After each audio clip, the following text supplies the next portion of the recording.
Hi, my name is Davin Sturdivant, and I'm the head coach for the SimRacing604 Rookie League. This season we have a two-car spec series that we're calling the Rookie De-Evo League, which is the Ferrari 488 versus the Mercedes AMG. So we decided to do two car-specific clinics, one for the Ferrari, one for the Mercedes. As you can probably tell, this one's for the Ferrari, and so the three coaches, Marcus Manon, myself, and Larry Foster, will be guiding some of the rookies through some of the fundamentals of just driving this particular car on track. The majority of this clinic is going to be focused on driving fundamentals. A lot of the things that will apply to this clinic will also apply to the Mercedes clinic. There's also a lot of friendly and open banter that happens between. So, you'll hear a lot of different voices from a lot of different of the other clinics. And also, just as a disclaimer, you'll have a couple of different audio levels because we're having this discussion over Discord. So, I can't control everything. But sit down and stay tuned and have some fun. Hopefully you'll learn something. So I guess just to get started, we can do, each of the coaches that are here right now can do just a quick, hello, this is what my voice sounds like. So I'm Marcus. You'll hear me in a lot of the videos and stuff. See me as SimRace Train, I think, is my little nickname thing in the Discord. I don't know, Larry or Davin, if you guys want to just say hello. I don't have to say much. They know who I am. Mike has been jobbed.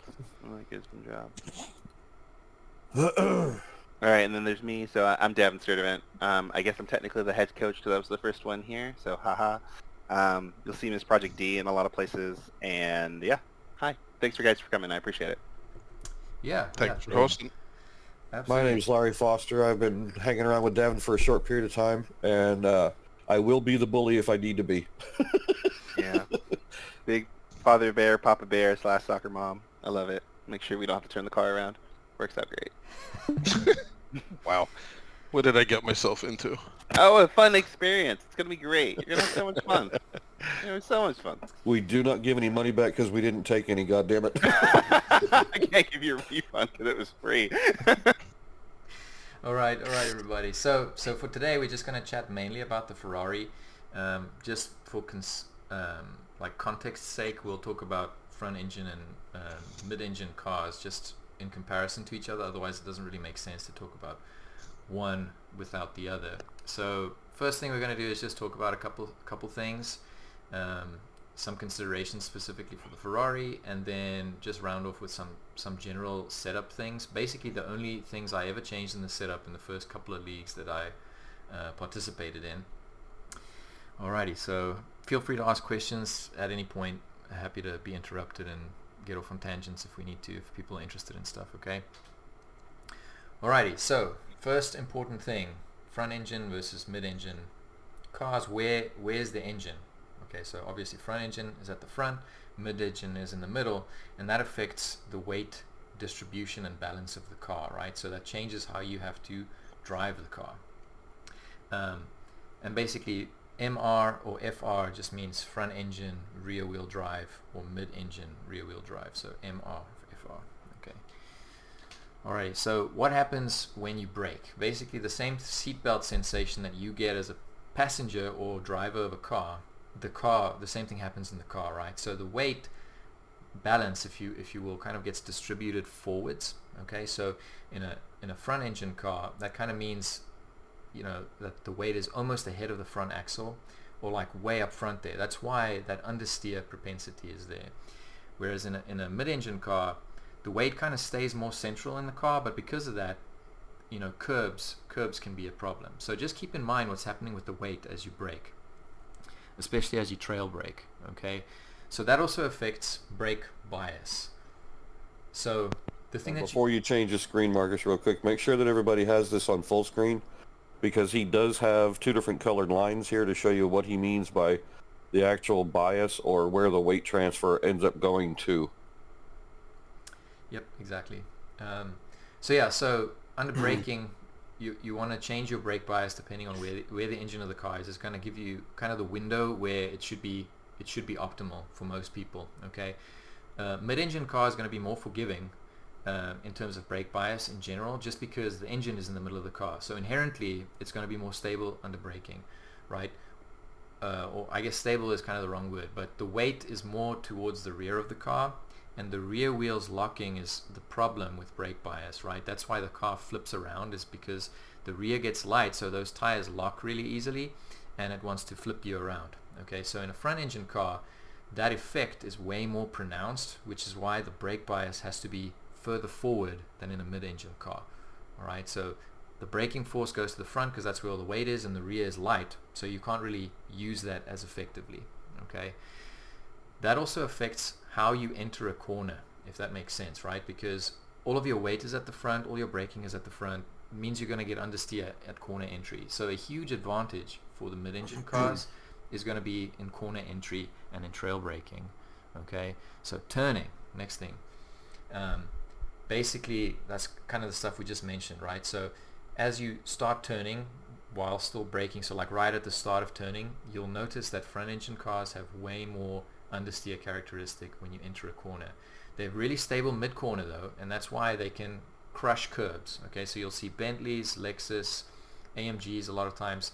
You know, if you watch videos of guys doing laps or stuff online, you'll see them like hopping over the curbs like crazy, and that's just because the car is so stable at the front where all that weight is.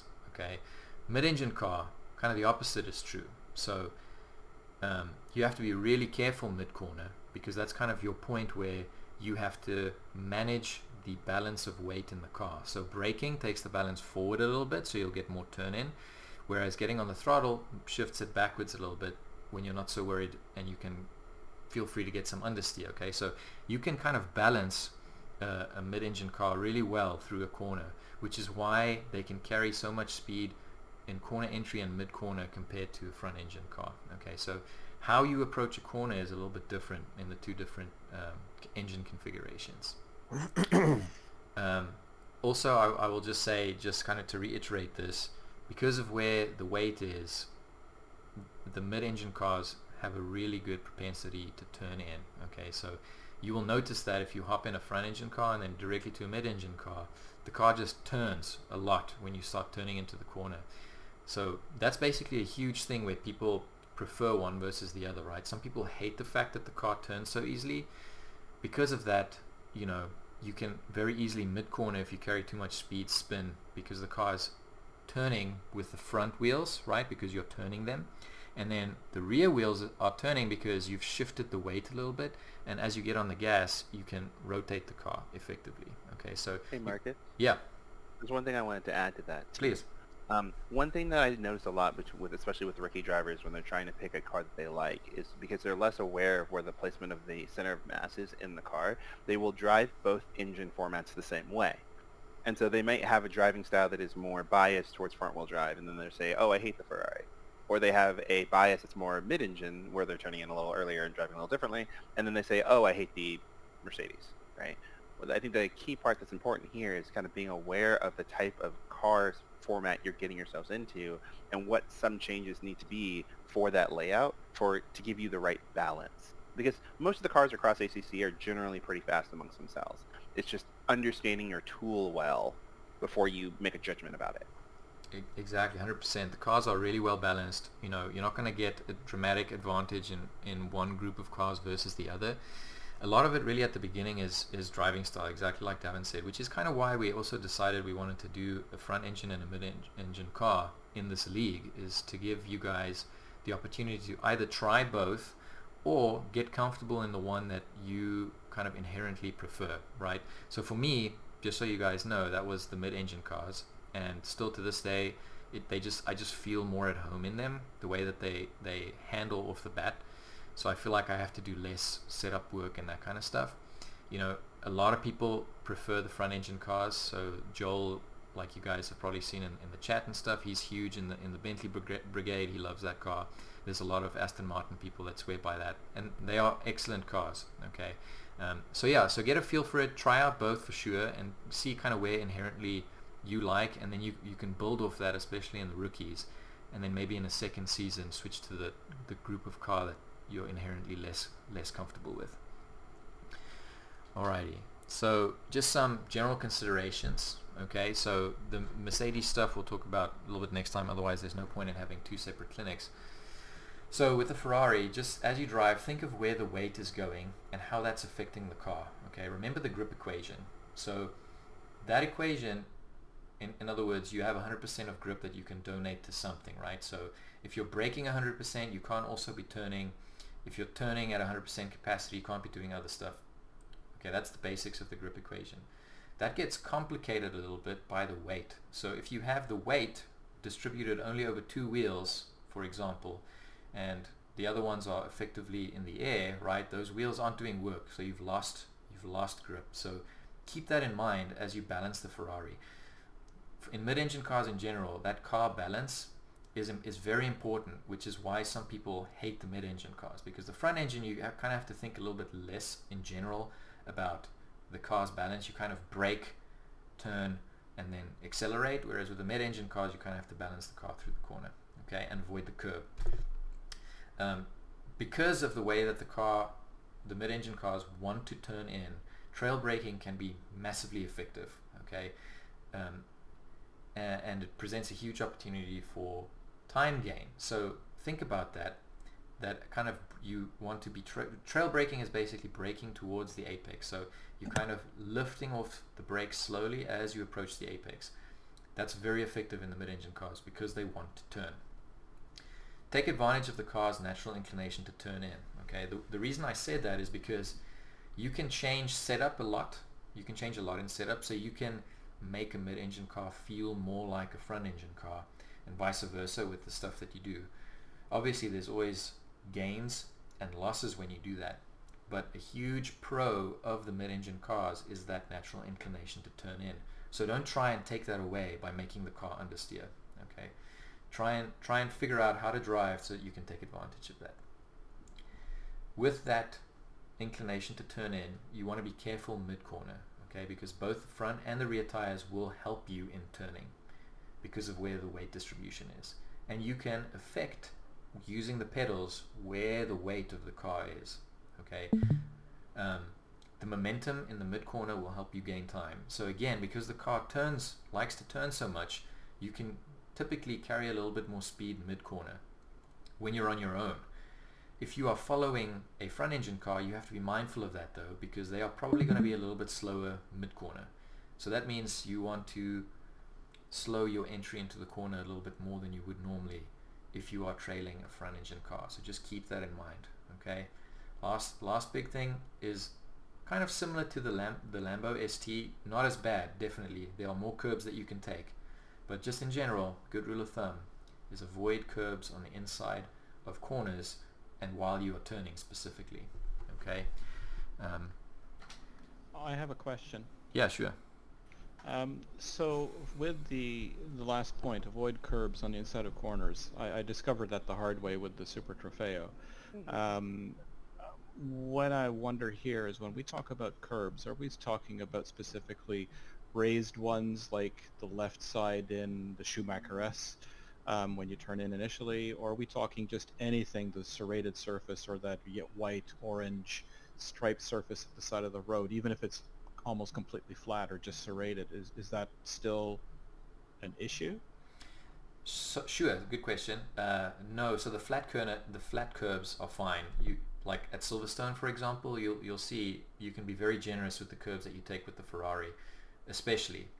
Some of the mid-engine cars, like the McLaren, you have to be a little bit more careful of curbs, even when they are flat. So you'll see some of the curbs here at Silverstone have kind of the black and white that's serrated, and then they have that little green area, and then those little tiny little sausage-like things, right? Right. On those fast turns. The McLaren, if you shift your wheels so that you go over the green on the fast turns, a lot of times it will throw out the back of the car. Okay, the Ferrari is far more forgiving, which is also why we liked it as an example of a mid-engine car. So it's going to be car specific, but in general the flat ones or the serrated ones are okay. The problem comes in when they are lifted in any way. So if there's some kind of angle to them, then the Ferrari doesn't like that. Okay, thank you. Mm-hmm. Yeah, One one thing quick thing to go ahead, Gavin. Go ahead. sorry, man. One thing I was going to add to that too is especially when you're doing outlaps on tracks, even the tracks you've driven before, slowing down to pay attention to the type of curb that Jackie mentioned is really important because there are some curbs that do just upset the car under load that have a much bigger penalty than others. The one I think about automatically on Silverstone is Cops.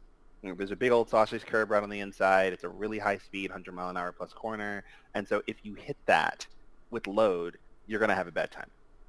Where going through Maggots Beckets, you can kind of monster those curbs because they're relatively flat. There's relatively low penalty for getting it wrong, and you're not asking the car to make a big direction change one way or the other. So you're kind of going straight over them rather than, kind of cutting the corner or lifting the car up when the car goes over that.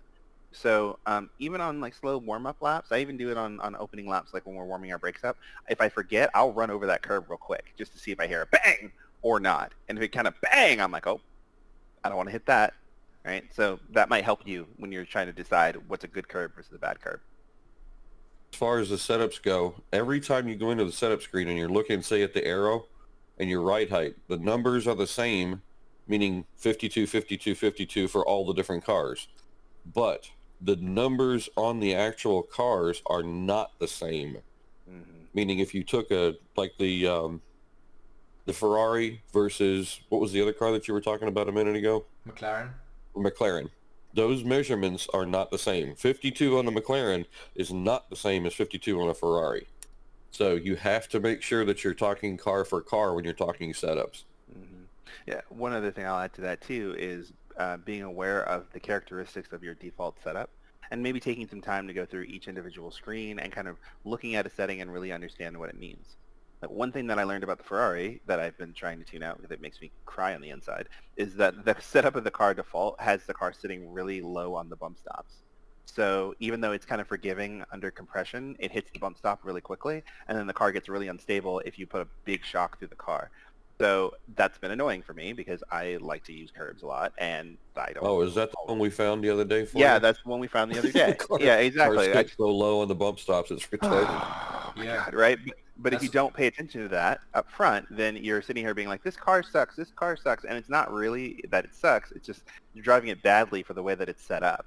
And so I either had to change my driving and avoid certain things on the track or make minor changes to the setup so I had a little bit more flexibility.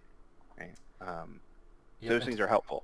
To that same point, just while we're talking about that, like the car bottoming out, bump stops, etc., Spa is another big one where people get really mad at the car going up Eau Rouge Radion, right? Because cars bottom out there, and some of the setups are not well prepared for that. So they're like, why can't I go flat, through here, or why do I have to lift so much, or whatever? Because the car's bottoming out, and you'll hear it goes quack, quack, like smacks. So being aware of those audio cues is super important. Super important. Also, it's not an F1 car. Like, right. Oh man, I think I have that conversation at least 3 times a week where people are like, man, why can't I go flat through this corner? I watched Verstappen do this, and I'm like, that's a totally different car, genius. And so your car is heavier and has way less aero and is not an F1 car, and why am I explaining this? But, it does tend to happen. Like, it's always better to build into those sorts of corners, especially corners that I would say that have a low margin for error and a high penalty if you get it wrong. Because you can always dial it back. Once you go in too fast, you can't do anything. And so it's always good to kind of give yourself some margin as you're figuring out what the car likes to do at like 75% of what's possible, 80% of what's possible, 90% of what's possible. And then once just give it a full sin and see where the car naturally wants to go. Because, using Spa as a perfect example, dude, the whole Radion El Rouge concept, I probably cut the top of El Rouge so often in a battle because it's just not worth fighting the car to get it online when I'm in a race. To me, it's not, right? But I built my way into that so that if the car does get unsettled, I'm not mad at it. I'm just like, well, it's a compression up a hill. It's going to do that. Right. Yep. The last thing I'll say about mid-engine cars in general is that most of the time they're a lot more aero-dependent than the front-engine cars. Okay, and that's again for balance reasons, right? You want to maintain kind of an equilibrium of the weight because it shifts around in the middle of the car there. It's a lot of times without that aero, you'll see that the car is very unstable. So keep that in mind when you're following somebody, okay, especially through fast corners. because the cars are aero dependent, McLaren is kind of the big culprit of this in that group of cars. You have to be very careful when you follow, because you lose a lot of that aero advantage. Also be mindful of that if you adjust ride heights and stuff. The aero balance in the mid-engine cars is will have far more of an effect than in the front engine cars. So if you just start like going up one click, well, now all of a sudden you've changed the aero balance by like 2% or something, and the car's going to handle totally differently. So if you like the general things that the car is doing, but you want to adjust ride height for water reasons, curb reasons, whatever, make sure that you maintain the percentage aero difference between the front and the rear. So that might mean 1 click in the front and like 8 clicks in the back, okay? Because that's going to have a huge effect. So just keep that in mind. Oh, Marcus, I don't know if you mentioned this, Yeah. but the other thing that I was thinking of when making setup changes, give yourself and the car time to make yeah. setup changes. It's a couple of reasons. One, the driver is a hugely malleable variable when it comes to the car's ability to do anything. And so a lot of people will get in a car and then all of a sudden drive 3 laps and say, the car won't do this, I'm going to change everything. And I'm like, the tires barely got up to temperature, you're probably driving like crap. And so now you're going to make a setup change that will make you have to start over. And they go in 3 laps and out 3 laps, and in 3 laps and out 3 laps. You know, normally before I make a setup change, I've done 25 laps so that I can determine, is this something that I can drive around, or is this something where I need to make a change because the car will not let me drive the way that I want to? Because the setup is only designed to help me drive more easily. And so if I can't make it do it with all the driver inputs I've given it, I will make a change. But I don't just go in and say, oh, it's understeering after 2 corners and be like, oh, I must make a change. Because it's probably you. It's 95% of the time you. Yep. Hey, following up on that concept, I'm trying to figure out, I sort of hear 2 things. One is, adjust your driving to the car you're given. That's how you learn. And the other is kind of, adjust the car to what you need it to do. And I'm thinking about, specifically as we kind of learn a new car, Ferrari, for this, I'm trying to make a decision between Ferrari versus the AMG, and we don't have a lot of time here. 5 weeks isn't enough. Jesus, Ron.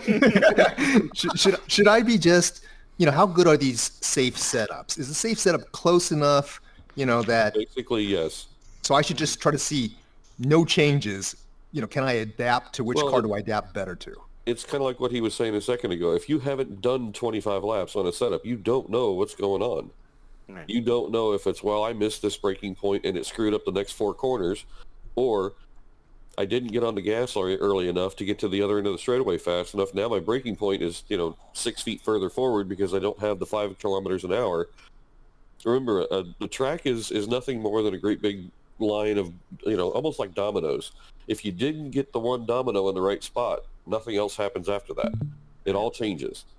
So really when it comes down to it, if you can get to the point where you're very consistent with a particular setup, then you need to start looking at individual sections of the track possibly to see if there are things that you could fix in the early sections that will then change how you adapt to the next section or the next straightaway or the next set of corners.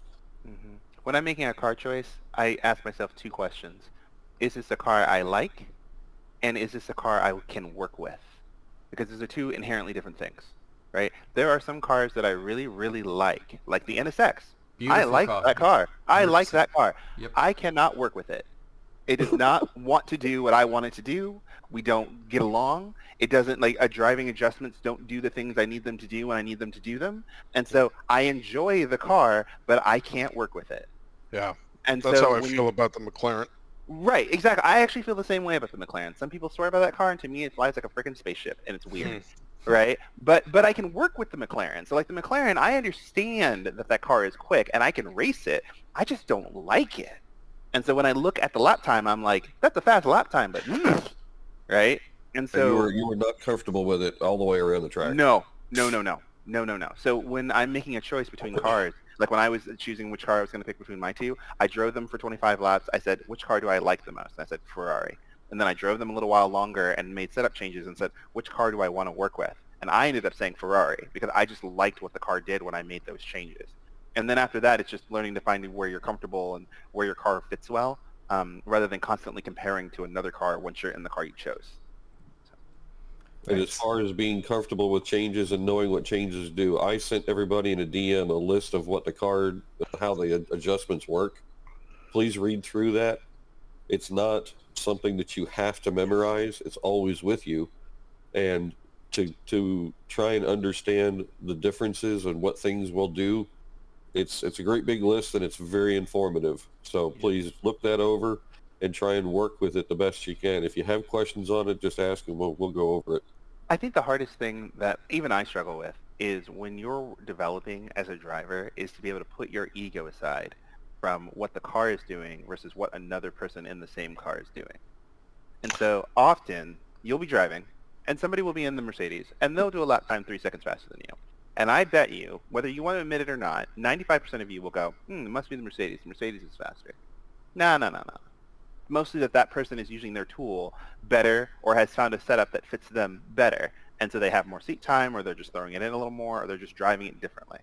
And so we have to kind of be a little bit more dispassionate about some of the changes we're making and why we're making them.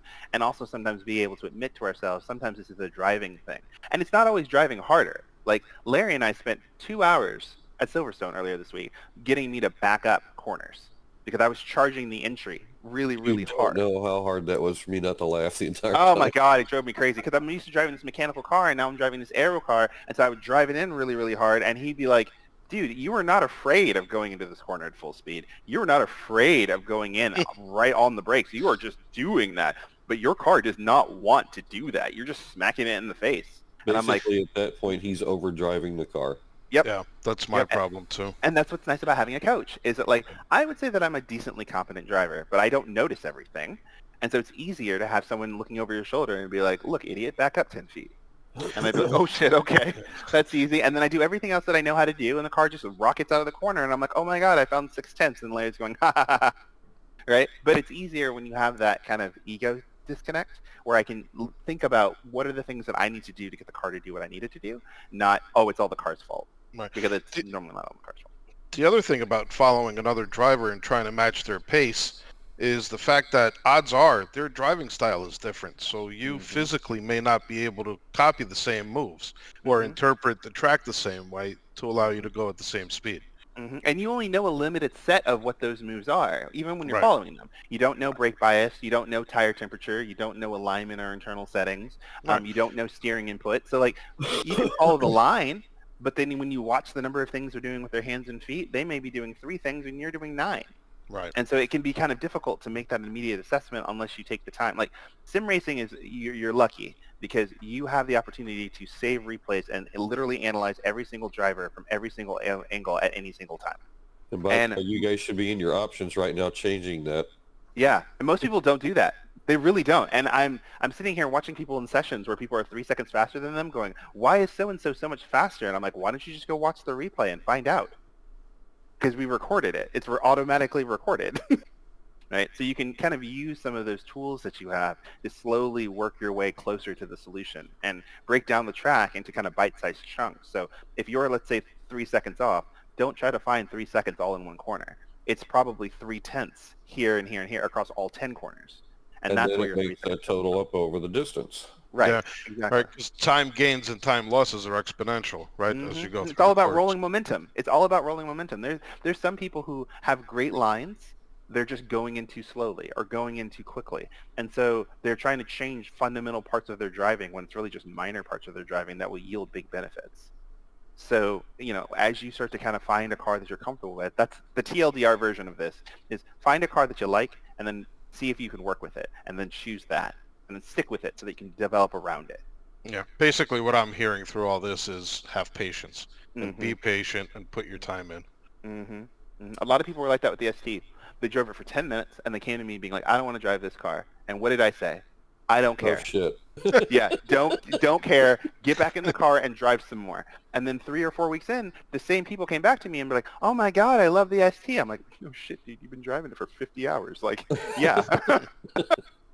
Right? That makes sense. You've given it some time. So even someone like me who, like, I don't particularly love the Ferrari, we are still in our first date phase. We are still figuring out each other. So I need to give it several races and do a lot of sessions with it and really start to understand how this car wants to work before I make a choice. That's why you have 5 weeks between now and season 7 to really develop a relationship with the car, so that you're not just at the last minute picking a car and thinking you hate it. Is it just me, or did everybody else just envision Davin coming at him with like lips ready to kiss you? Hey, man. My car's my partner. It's just sometimes she's kind of dumb. Like, that's literally how it is. The car just, you and your car are in a working relationship, and the car only wants to do what you tell it to do. So if you tell it to do something stupid, it does something stupid. So you have to kind of understand what it likes to do and how it wants to work so that you can get the most out of it. And sometimes some people are just better at it than you are, and so you have to kind of slowly kind of figure out the relationship with your vehicle, right? That's why understanding some of these basic things that Marcus is setting up is so key, because if you're driving a front-engine car like a mid-engine car or vice versa, you will never get along, right? Your partner and you don't have the same needs. And so we need to figure out how to find better alignment between what you need and your car needs so that we can get more lap time out of it. So. Yep. So a couple points I'll follow up on real quick. Be careful of switching between these 2 groups of cars in rapid succession. So in other words, if you go do a session and you're like, I want to figure out which car I want to do, don't drive the Ferrari and then the Mercedes like right after each other, because it's just going to totally bamboozle you for the second car. The second car is going to suck no matter what. Okay, you kind of have to approach it from a fresh perspective, maybe on a different day, and then do a whole bunch of laps with it. Don't even look at the lap time, right? Because if you've practiced with the Ferrari, let's say, because we're doing this clinic first, and then you jump in the Mercedes and you're like 3 seconds off, well, that's going to happen. That has to happen, right? Because you have to gain the time that you just practiced away in the Ferrari. So those 3 seconds, don't be like, well, this car sucks because I'm slower. Well, you're slower because you haven't practiced with it for a week or whatever, So be careful with making like snap judgments with the cars. Hop in, do a whole bunch of laps, get a feel for it. Even do an AI race or race with people to see how the car feels when there's other cars around and which one you're more comfortable with, right? So to Davin's 2 points, like which car do you like and then which car can you work with, right? You have to figure out which one you like in a couple of different scenarios, I think, before you can make a really good decision with that. And then don't use times. Following up from the question that kind of got us started with what to do when you're first hopping in a car, I'm a big proponent for the default aggressive setups with these 2 cars. They are really, really good. Okay, Aris.drives, I don't know, everybody hopefully is familiar with Aris. I sent him all the video. Yeah, has a wonderful video about how to go from the safe setup. Okay, so basically just follow his advice in whatever car you're in to go from the safe setup and work it down. If you're struggling with the default aggressive, okay, I would say that the default aggressive for both the Ferrari and the Mercedes has a couple of faux pas. Okay, so a couple of little areas where it's like maybe could be improved. Okay, one of them for the Ferrari I find is the brake balance. Okay, most of the time when I was first getting started, I had to adjust the brake bias more forward. Okay, I don't know why, but a lot of them are like 56, 55 or something like this for the baseline setup. I would go up to 57. Yeah, 57, 58, something like that. So if you hop in the car and the first corner you brake for, it spins, it's not that the car sucks, it's just the brake bias. Okay, so hop in and adjust that and then see how it feels. The other thing that I'll say for both of the cars, the default setups, far more so for the AMG, is the traction control setting. Okay, the AMG, especially on corner exit, it's going to feel like no matter what you do with your foot, the car kicks out its rear end. Okay, so just be mindful of that and maybe go up a click or so with the traction control.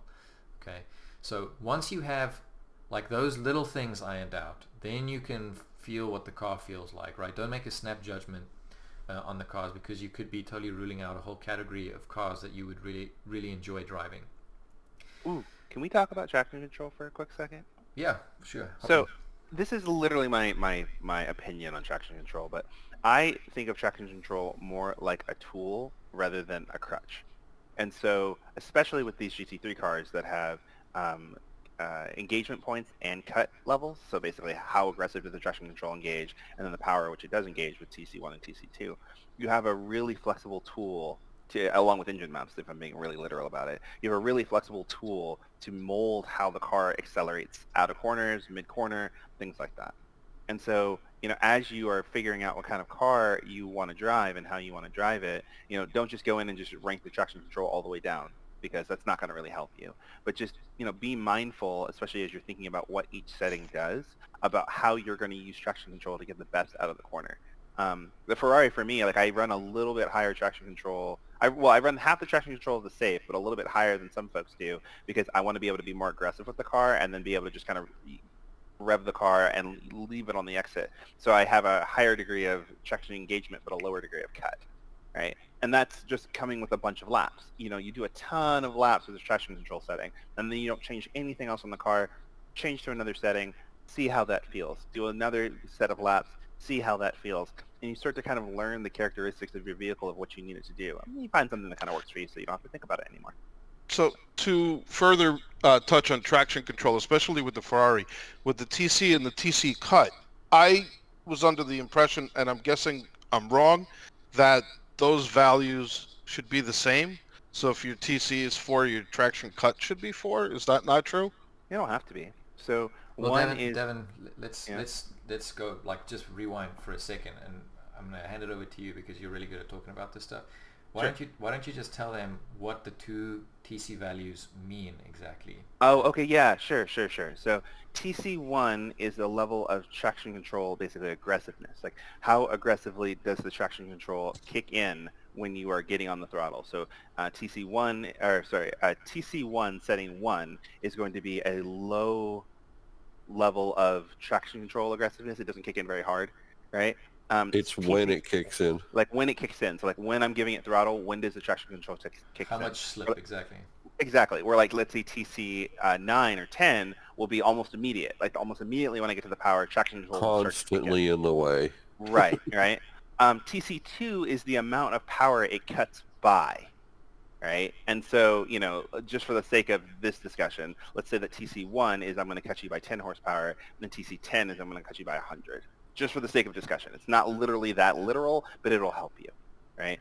The reason why a lot of people recommend for them to be close is that if you have a very little amount of aggression with a high amount of horsepower cut, it's like stumbling, right? Because it kicks in immediately and it's just like, it winds up kind of stepping on each other. Yeah, it ends up kind of stepping on each other, right? But you can adjust that balance to get the car to kind of work more smoothly for you based on how you're driving it, with minor adjustments. So like for example, on my setup, I run TC3 and then TC2 is at 2, right? And so I have a modicum amount of aggression on the cut, and then it kicks to the power end just a little bit. So that basically what I'm saying is when I get to the power a little too early because I'm impatient, and so I have just enough traction control cut that it stops me from spinning the rear tires, but not so much horsepower that I'm just losing a lot when it does kick in. Right? Does that kind of make sense? Yeah, it does. Cool. Yeah. So it's a good place to start with them kind of close together so that when you do make a change one way or the other, you can notice it. It's normally the people who do big swings between each individual changes that confuse themselves. So they'll say, oh, well, I was running TC 6 and 6, so the next time I'm going to go TC 1 and then TC 2 at 10, and then the next time I'll flip it. Well, it's such a stark difference that you've just basically driven a different car 3 different times. So you might want to try 1 click up, 1 click down, and then work your way kind of around that curve until you get to a comfortable place. Fair. Yep. Yeah. Aris has a very good video about this as well, where he messes around with the TC and TC cut for like 30 minutes, and that's probably the video that made me understand it the best. That was a fantastic explanation from Davin, but just if somebody wants to watch more about this or see how somebody plays with it or whatever, seeing it is helpful. Right. There's a video where Aris does exactly that, and it's really good. Also, too, just not to harp on TC too much, it does come down to track grip, too, like track condition, temperature, and grip. And so, like, yeah, I have a default setup that I like when the track is optimum and the track is dry, but if the track is green and the track is cold, I might run more. If the track is greasy, right, and the track is hot, I also might run more, right, just because the car is sliding for different reasons. And so being familiar with not only what you have your controls bound to, but also like how you have TC set will be helpful, because I'm comfortable enough now that I can go into the MFD and change TC1 and TC2 while driving. That's fine. But when I started, I couldn't do that. So I just had an up and down for traction control for just the general TC setting and just did big jumps every time because it was easier. Right? can I make just one other observation? Yeah. That for longer races where there's no refueling, if you're starting off with, say, 80 liters, and then by the end of a race you're going to be close to zero, sometimes it helps to up the TC a little bit because your car is lighter. Mm-hmm. Mm-hmm. That's Interesting. true. But if I would anybody actually else say has that- any other inputs or questions, please ask, because this is the time to do it. We're not just sitting here talking to you. This isn't class. I guess actually now that I think about that, I might actually disagree. So Yeah, me there's too. there's one part about that where I say if the car is lighter and you need more TC, we need to adjust the way we're using our throttle because we're kicking our car around more. So I would actually almost go the other way. With a lighter car, I need less TC because I'm asking the car to do less loading back and forth. Yeah. Also at the start of the race, I don't want to get too complex because we don't want you guys to be fiddling with stuff the whole time. But at the start of races, when the tires are cold and you do not have as much grip, the tires are going to want to spin more easily. The rear tires, right? Just like the front doesn't have as much grip, neither does the rear. So a lot of people will start at a slightly higher TC setting just for lap 1 and 2, and then back it to where they actually want it to be. So I would think kind of the inverse of what you just said. The car should feel, or most setups will feel better as you get lighter, and the effect of the fuel should outweigh the effect of the tires unless you're doing like a tire conservation long race kind of thing. But because of that, you should have more grip later on, and you should, like, your pace should keep increasing throughout the stint, and then at the very end maybe drop off just a couple tenths as you're getting ready for a tire change. But it shouldn't be big enough that you should be having to adjust traction control. One of these days we might have a conversation about engine maps, and Yeah. if you wanted to get like 301 in the level of how we're using driving, traction control, and engine mapping to kind of simulate what Jackie was talking about, you can kind of have that conversation with mapping and how the car is working and how we're driving. But I don't want to touch that today because that gives me a headache and it takes a long time. So. But yeah, was there anything else, or do you guys want to keep moving ahead? Oh, I'm good personally. Gives me a lot to think about and try. Fantastic. All right, so let's just quickly revisit what to do with the picking of the cars thing. So I think before you start really messing with the setup, you should mess with the assists first. So make sure the brake bias is good, make sure the ABS is good, and make sure that the traction control is good, because those three things will keep messing you up. It doesn't matter if you make this other setup changes. And honestly, most of the default aggressive setups will be great. You should be able to do a very competitive lap time with them. Sometimes when the pro guys don't practice, they'll just use the default aggressive and they do just fine. So the time is there with the setup. It shouldn't totally mess you up, except maybe something like the brake bias or whatever, but you can figure that out really quickly and adjust it. Okay. So yeah, do a bunch of laps with each car, separate days. Minimum of 10 laps. Okay. Any change you make, minimum of 10 laps. Why do I say absolute minimum of 10? Well, really it takes 3 to 5 before your tires are where they're supposed to be, to give you an example of what it's going to be like on the stint. So you want to be careful not to do less than 5. Absolutely no less than 5. I would say absolutely no less than 10. And really Davin's limit of like 20-ish, 25 laps, that's really a good number to keep in head when you adjust things. Okay, it just is, because there's a lot of variable with you too. When you make a change, the car's going to feel different. Okay, so did you mess up that corner because the car did something you didn't expect? You were kind of driving it how you were before, and now it's turning in more, so you messed up. That's you. That's not the car. So you gotta get to a point where you're driving the car where you've adapted to the setup change a little bit as well before you can really say if it's good or bad. Okay, especially at the beginning. Later on, you pick these things up faster. Something else I would say, because I forgot about this earlier, to be mindful of with the Ferrari is don't grain the tires. The edges of the tire on the sides of the little tire diagram in the bottom corner of the HUD. If that starts going blue, that means you're graining the tire. You're going to lose grip. It's very easy to overpush the Ferrari in the corners because it wants to turn in so much. So you'll go in hot, and then you'll scrub the tires. So just be mindful of that. Yeah. I do that all the time, and it's mostly because in a GT3 car, and this is just me to give you a point of reference. I struggle in GT3s because GT3s have aero. And so aero is largely a feel-based thing where like the air pressure rolling over the car helps to give it grip. Well, I'm sitting at home, so I can't feel that on the screen of my car. So it's the inputs of what I'm expecting are different than let's say in the ST or in a GT4, which is more of a mechanical grip car, where tire traction is really what's giving me the signal we can go or not. And so I tend to overdrive GT3s often because I'm relying on an aero platform that I can't feel detachment and I can't feel other things like I would in a real car. And so I unintentionally push the car too hard and then wonder why it won't come out of the corner well, or I wonder why I'm struggling to make the turn in. I have to back up a lot of my brake points from what I think I want to do by about 5 to 10 feet until I feel like I can get the car physically at the right positioning on the track. And normally that's about the right spot. And then kind of start applying speed in key places. Otherwise, I end up just frustrating myself, and it's no good. So, quick question to the point of you said, Marcus, that before you mess with the settings for the setups and stuff to get your assists into a sweet spot. So, like, what I normally will do is I'll jump in the car. Let's say I'll load either one of the default setups. I'll go 4, 5, 6 laps, and then I'll adjust the tire pressures, go back out again, and then start looking at ABS, brake balance, and traction control. Is that kind of like the gist of what you said? Exactly. That's what I meant. Tire pressure is always number one. That's going to have the hugest impact on anything that you can do in ACC will be tire pressure. Okay, if you have those perfect, then everything else is going to be just gravy. Okay, with out of whack tire pressures, no matter what you do with the setup, it's going to suck. The car is just not going to do what you want it to. It's going to behave differently every lap as the pressure changes in the various parts, on the various tires and stuff. So absolutely 100% tire pressure is number one. After that, when you start thinking about setup changes, first assists and then setup stuff. Cool.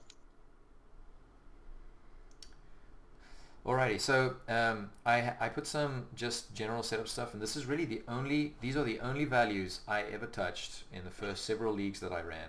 Okay, as I was trying to learn the cars, learn what was happening. You don't want to overload yourself with too many inputs, right? Like people are talking about Motec and all this stuff. I would say ignore that. Ignore that until you can drive and understand what changes are going to have what effect.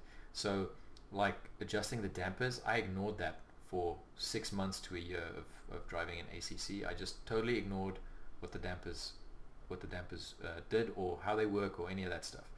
So, and kind of in hindsight, I am happy that I did it that way because now I have a better understanding of the setup, and the dampers almost don't matter. I can go from a default setup and drive it just fine with making these little tweaks, and it's all good. Okay, so most things, honestly, you only need to tweak 1 or 2 things. So the things that I've listed here are just things that you can think about because there's many ways to skin a cat. So you adjust one of those and see what happens. And honestly, cat. Yeah, poor cat. And honestly, a lot of times you'll see you just 1 or 2 of those things, and you're golden. Like maybe ARB and wing, for example, and then you're good. So don't think you have to change the whole setup. The defaults are really good. The defaults are really, really good. Okay, a lot of times it's just 1 or 2 small tweaks. So the way I have it, go ahead. Sorry if I could jump in there. One thing I will say, and I have it pinned in the Ricky chat, but I also threw it in here too. There's a place called SimSource that you can compare the JSON files of setups between cars before you make changes. And so like what I always do before I jump in the car the first time is I go into ACC, I save the safe setup as a custom setup, I save the aggressive setup as an aggressive setup. I literally just go in and hit save and type the word safe and then type the word aggressive. And then I compare those 2 things. And I look at the 2 setups and say, is there a big difference between what is safe and what is aggressive before I do a single lap, just so I know. Like when we did the ST, they were the same. And so I was every really... track safe Every and track, aggressive. same set. And so it was so funny because people would come to me and be like, I just like the aggressive setup more on the thing, and the safe just doesn't work for me. And I'm like, okay, all right, whatever, right? Because they were literally the same. And Exactly so the it helps to just have an understanding of, before I get into the rabbit hole of making setup changes, which is a black, dark death hole sometimes, to just know what default he could be provided with. I agree with Marcus. I think the aggressive setup is a pretty great place to go with a lot of cars, but the safe also works. And then when I look at other people's setups, I typically will get setups from folks and not even use them. I'll just throw them into SimSource and look to see like what did Carter or what did Sean or what did Larry or what did Marcus think they wanted out of their car. I may not want the same thing, and so And I'll how look would at you them. try to adjust the problem out of it that we're both having? Exactly, Because like you and said, you can go 3 different ways to try and get rid of the same problem. Some exactly. things work better than others, and some things don't work at all. Exactly. So, I'll look at let's say Marcus's setup, and then before I even go and drive it, I'll ask him, I'll be like, Marcus, what was the car doing that you didn't like? And he'll say, oh man, through Meggetts and Beckett's it just was understeering, and oh man, through Stowe it was understeering. And I'll go drive my setups default and see if I have the same experience. If I don't, I'm not going to change that based on what he did, because I don't feel like I need the same thing, right? But if I'm experiencing the same understeer, I might take a look at what he's doing and be like, let me go and drive that for a little while and see if that cures that problem. Or are we both just driving it wrong? Because we both could just be driving it wrong. Yep, exactly. And to that same point is, be careful of setups that you get from various sources, right? Places, people, whatever. Most of the time, you'll be better off looking at them and thinking about what problem you're having with the car, and then making the adjustment that they made, or like walking your current setup towards that setup. 99% of the time, you're never going to get all the way to the other person's setup. Doesn't matter who made it, the fastest guy on the planet, doesn't matter. You're never going to walk it almost never going to walk it all the way to that setup. So rather work your way towards it and get the car to a place where you feel it's comfortable, rather than just kind of blindly being like, okay, I'm going to load this one. Okay, that one doesn't work. Okay, I'm going to load this one now. That doesn't work. Okay, Larry's doesn't work. Marcus's doesn't work. This car sucks. So just be careful of that. Yeah. Oh, one last thing. Then I promise. Actually, that's a lie. I'll probably keep talking until I feel like I'm done. The thing is that with setups, one thing that I do recommend with a lot of people when they're looking at different setups is ask themselves what their setup is for. Because a lot of times people will download setups from various sources that are like alien lap record setups. And I find those to be one-time qualifying lap record, took me 30 laps to do that one-time lap sort of setup. Yeah, one pump chuck, exactly. It sucks over a race. It ruins tires over a race. Like, just not the thing I really want to drive for 30, 40, 50 minutes, right? So I try to rely on my driving first to see what are all the things I can change by just driving it differently before I start to rely on setup changes, and then I think about the type of race I'm in to see if that's the setup I want to use. Because a qualifying setup may have different needs than a race setup. An alien lap time setup driven by a driver much better than I am may have different needs than my driving. And the setup is supposed to help me feel better in the car, not have me closing my eyes, holding on, hoping I make a lap time once. So that's something important to think about, because I hear a lot of people that are like, that's not to say that setups you download or buy from people are bad. It's just understanding like what you're getting from them and why they're making the changes they're making. The why is so important, because it doesn't make sense to say, it doesn't matter whether the setup comes from me or Marcus or Coach Dave, right? If the setup doesn't align to what you're trying to get the car to do, it just doesn't work. And so you have to be kind of more cognizant of why you're making changes than looking for an insta-fix. Setups aren't magic. They're not an insta-fix. 100% not magic. They're to make it so that you're more comfortable with the car. Yeah, there's this magical thing between the steering wheel and the seat, and I can never get it to work right. I don't know about magic, but but yeah, the other thing I found, the other pitfall I found with looking at other people's setups is that more times than not, You there, Ed? especially if you're looking at videos on YouTube or setups, which are I think we're losing greatly different Hey, Ed. than race, like real race. Yeah. Your voice is kind of coming and going. But I caught some of the key points. Is it still bad? It's better now. Oh, I think my microphone plug came out a little bit. The Matrix. Basically, what I was just trying to say is, be careful not to fall into the pitfall of, like YouTubers and some of the other guys, because their setups are really for hot laps. They're like, oh, look what I did. My hot lap's 3 seconds faster than the world record. But that's not really a legitimate race setup. Right.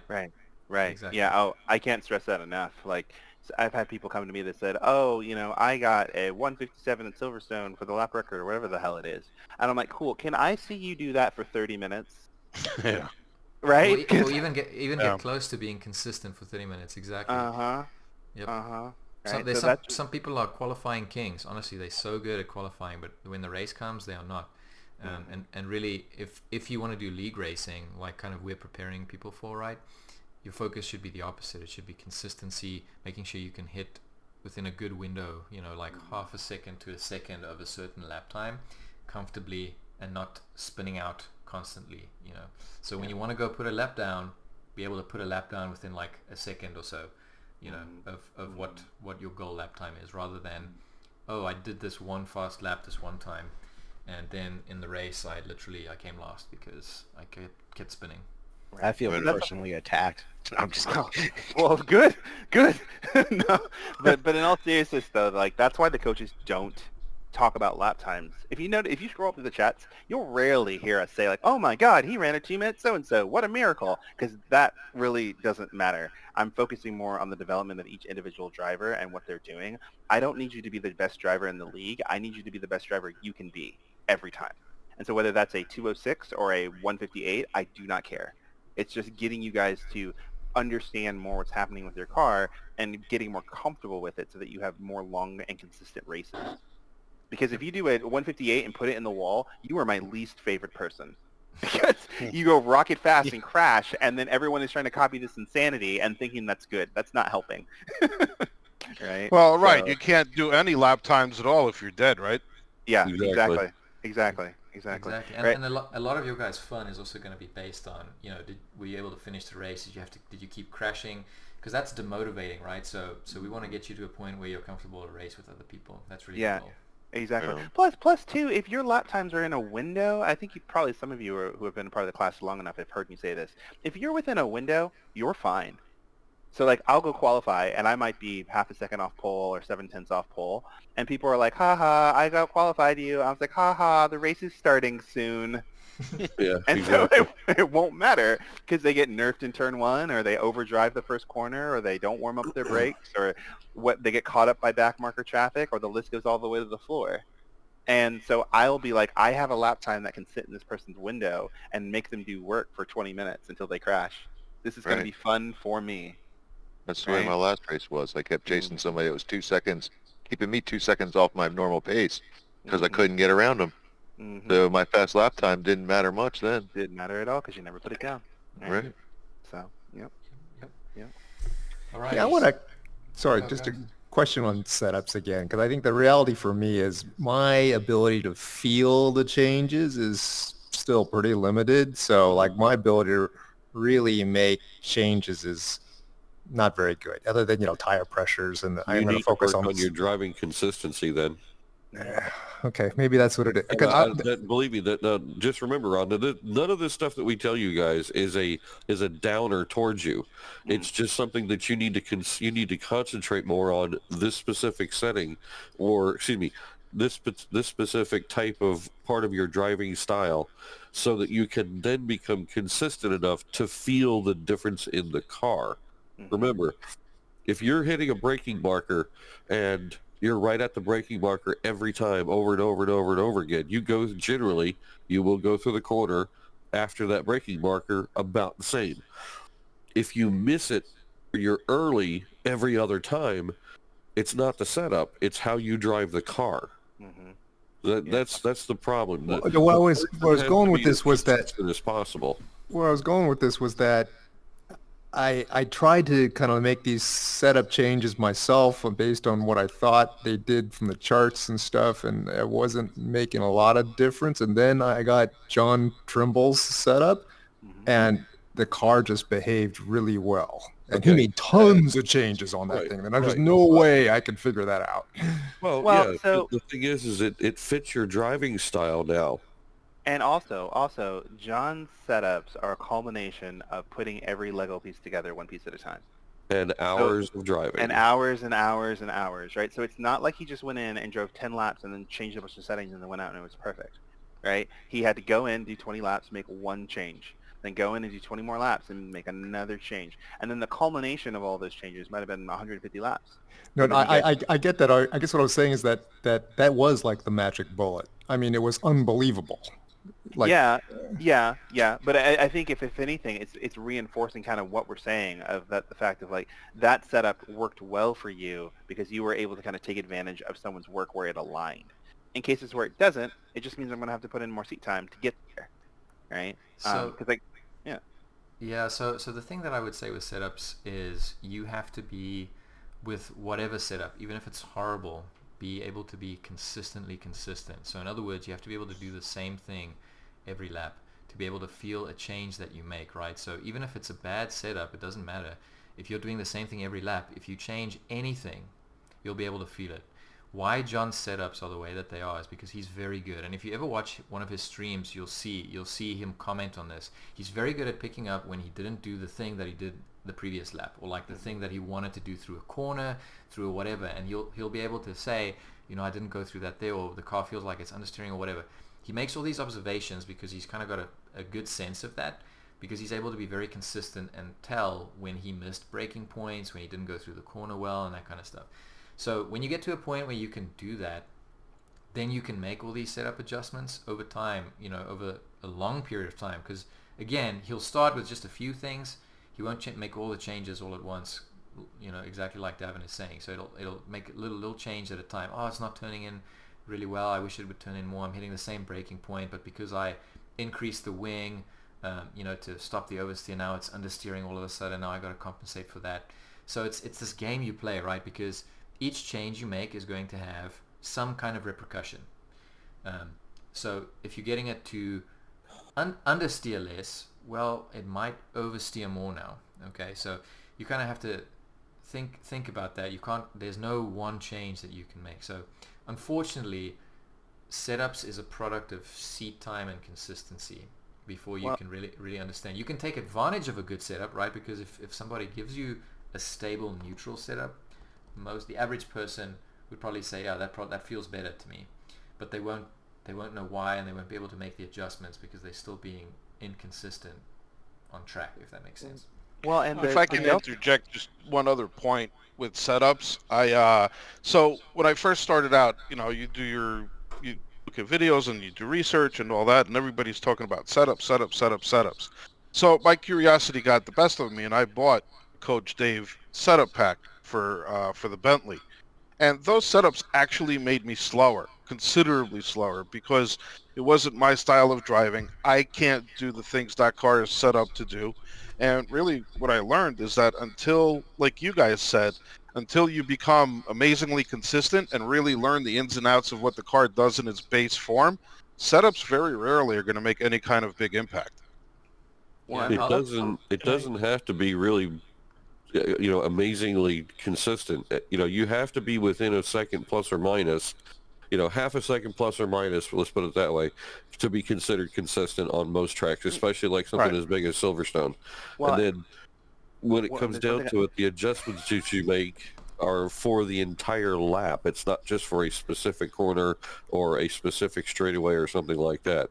The whole thing's a big compromise, but you need to be able to understand the car.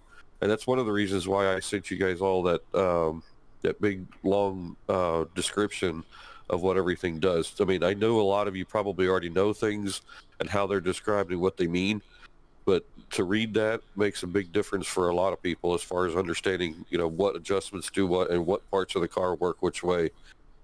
Well, and that flowchart thing that you sent is actually very, very helpful. Well, and the Delta tool here is your friend, right? Because what a lot of people end up doing is that they look at the fastest time on the board, and then they hear us talking about consistency, and then they say, oh, if I'm not running on 158, then I'm not consistent enough, and so I'm not going to make any changes to the car.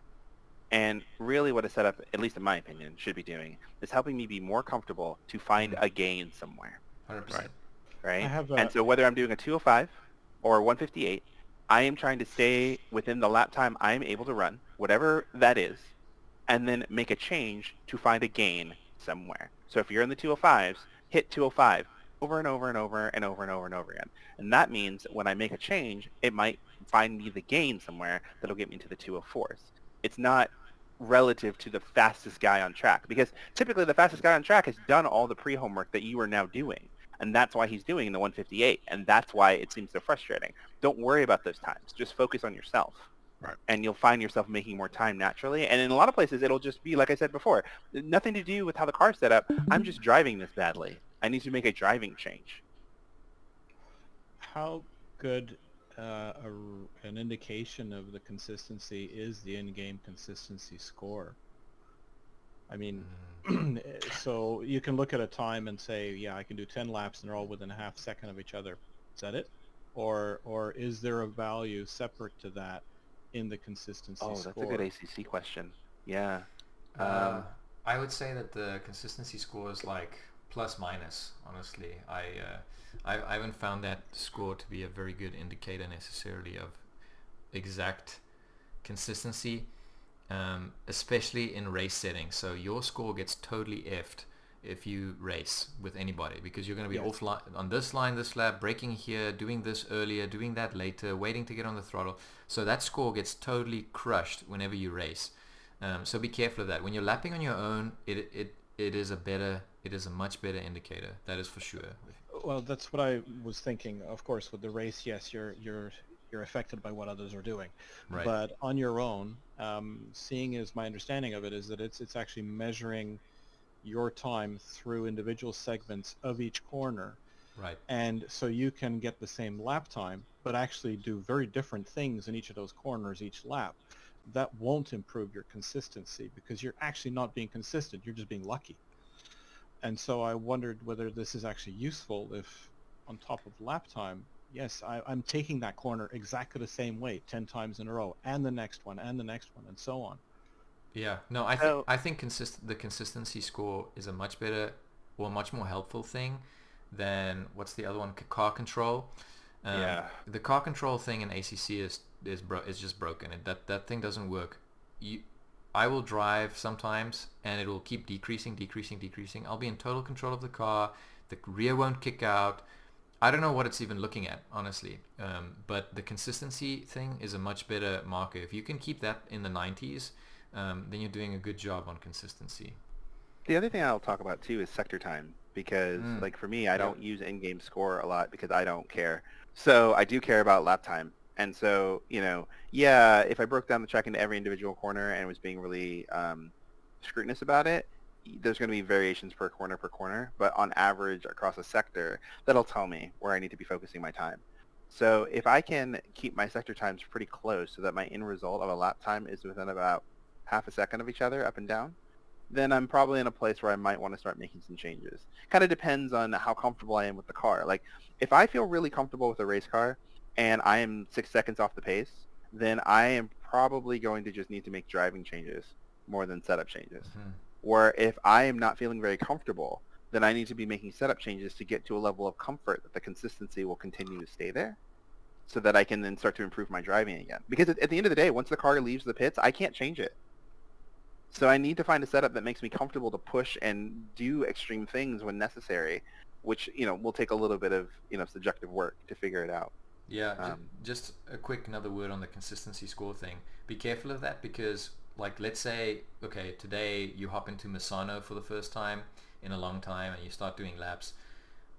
Your consistency score, even over the period of practice, is not going to be a good indicator for you because you're going to start very inconsistent and then work your way to being more consistent. So it only really helps you, like, when you're comfortable with the track, right? So, like, if after today you are now comfortable with Silverstone, you hop out and you hop back in and you start doing laps, then you can kind of use that more. So yeah, honestly, sector times is going to be a much better indicator of through those sequences in the track if you're able to maintain kind of a consistent at least pace.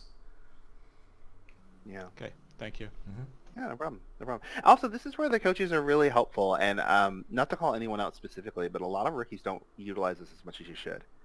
And so, we're here because we want to help you be better drivers and have more fun so that you stick around.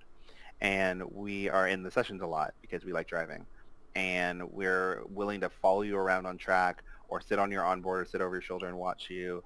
Larry is definitely a lot more of a, like, parrot on the shoulder. We'll watch you drive in replay camera mode. I usually mute myself while I giggle, though. Right, yeah, that's true. I'm typically more of an on-track, I want to follow you, kind of driver's eye view sort of thing. Marcus is kind of a little bit in the middle. But, we are here to help you, to tell you what we see. because a lot of times I'll see a driver miss a corner like crazy, just missing the apex like it's going out of style, and they're telling me about setup changes and I'm sitting here thinking, but you can't drive those, so I don't know why we're changing anything.